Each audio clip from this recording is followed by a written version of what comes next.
এই যে বাপু, তোমাকে তো দেখি সারাদিন মাঠে পড়ে থাকতে। চাষ করো, খাল পরিষ্কার করো, কখনো ধান, কখনো সবজি। ক্লান্তি বলে কিছু নাই নাকি? ক্লান্তি তো লাগে চাচা, কিন্তু কাজ না করলে পেট চলে না। একটা কথা জিজ্ঞেস করবো বাপু, রাগ করো না যেন। না চাচা, বলুন। তোমার ভাইটা তো দেখি বাড়িতে বসেই খায়, তুমি এত কষ্ট করো কেন? সব বোঝা কি তোমারই?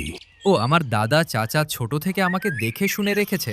আমার পড়াশোনা, খাওয়া দাওয়া সবই তো ওর হাত ধরেই। সে তো ঠিক, কিন্তু এখন সময় বদলেছে বাপু, মানুষ বদলায়। এসব বলতে বলতে তার চাচা সেখান থেকে চলে গেল। এই শোনো, আর কতদিন এইভাবে তোমার ভাইকে খেতে দিবে? খায় আমাদের ঘরের ভাত, থাকে আমাদের বাড়িতে, কিন্তু এতে আমাদের লাভটা কি? জমির ভাগ তো এখনো হয়নি, সব জমি এখনো বাপের নামেই আছে। ও থাকলে ভাগের সময় সুবিধা পাবে কিভাবে?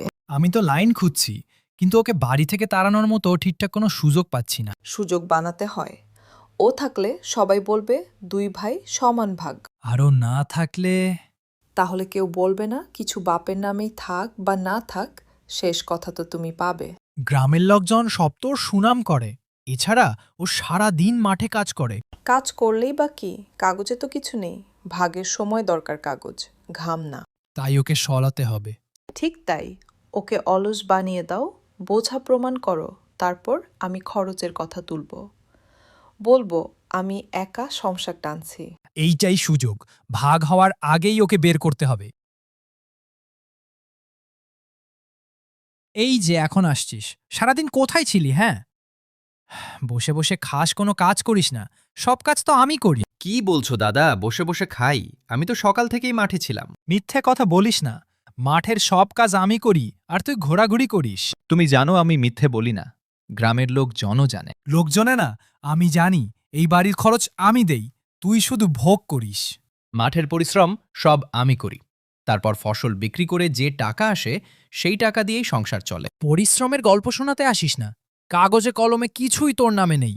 এই বাড়িতে অভাবে বসে খাওয়া চলবে না। একটা কথা বলি দাদা, এই সম্পত্তি এখনো বাবার নামেই আছে, তাই যদি ভাগ হয় অর্ধেক ভাগ আমিও পাব। আর আমি কোনো অন্যায় করছি না দাদা, আমি কাজ করি, সৎভাবে খাই। কথা দিয়ে পেট চলে না, কাজ করিস। তাহলে প্রমাণ দে। প্রমাণ? আজ তুমি আমাকে অপরিচিত বানিয়ে দিচ্ছ। আমি সত্য বলছি। সত্য শুনতে তোর খারাপ লাগছে। সত্য যদি এই হয় তাহলে আমি আর কিছু বলবো না। কালকে আমি প্রধান মশাইকে ডাক দেব, তিনি আমাদের সম্পত্তি সমানভাবে ভাগ করে দেবে। তারপর তুমি তোমার মতো থেকো, আমি আমার মতো থাকব।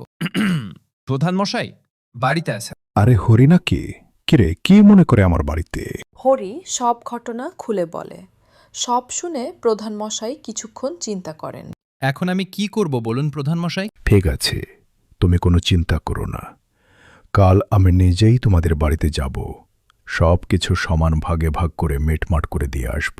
ঠিক আছে প্রধান মশাই, তাহলে আমি এখন চলি। এত মনে হচ্ছে গিন্নি হিতে বিপরীত হয়ে গেল। এখন কি হবে? গ্রামের সবাই তো জানে তোমার ভাই খুব পরিশ্রমী আর সৎ মানুষ। সংসারের সব কাজ সে করে, আর আমরা তার টাকায় বসে বসে খাই। এই কথাও লোকের মুখে মুখে। আমিও তো সেটাই ভাবছি। কাল প্রধান মশাই আসবেন সবকিছু সমানভাবে ভাগ করে দিতে। তবে যাই হোক না কেন, ভালো ভালো জমিগুলো তোমার নামেই লিখে নেওয়ার চেষ্টা করবে। আর বলবে বাড়ির ভাগ দেওয়া যাবে না, এই বাড়িটা তুমি বানিয়েছ। ঠিক আছে গিন্নি, কাল কি হয় দেখা যাক। বড় ভাই আর তার স্ত্রীর মুখে তখন চিন্তার ছাপ স্পষ্ট। তারা বুঝে গিয়েছিল এতদিন যে অন্যায়ের উপর দাঁড়িয়ে সংসার চলছিল, আজ তা সবার সামনে প্রকাশ পেতে চলেছে। গ্রামে সবাই জানত ছোট ভাই ছিল পরিশ্রমী ও সৎ।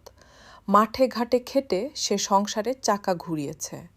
আর বড় ভাইয়ের ঘরে এসেছে সচ্ছলতা। প্রধান মশাই আসবেন শুনে বড় ভাইয়ের বুকের ভেতর ভয় আর লোভ একসঙ্গে ডানা বাঁধে। তার স্ত্রী তাকে বোঝাতে থাকে, যে করেই হোক ভালো জমিগুলো তোমার নামে রাখতে হবে, আর এই বাড়িটাকে নিজের পরিশ্রমের ফল হিসেবে দাবি করতে হবে।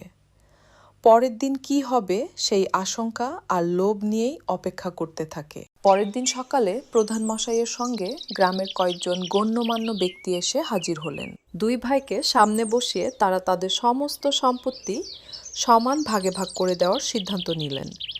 কাগজে কলমে ভাগাভাগি সমান হলেও বাস্তবে চিত্রটা ছিল ভিন্ন।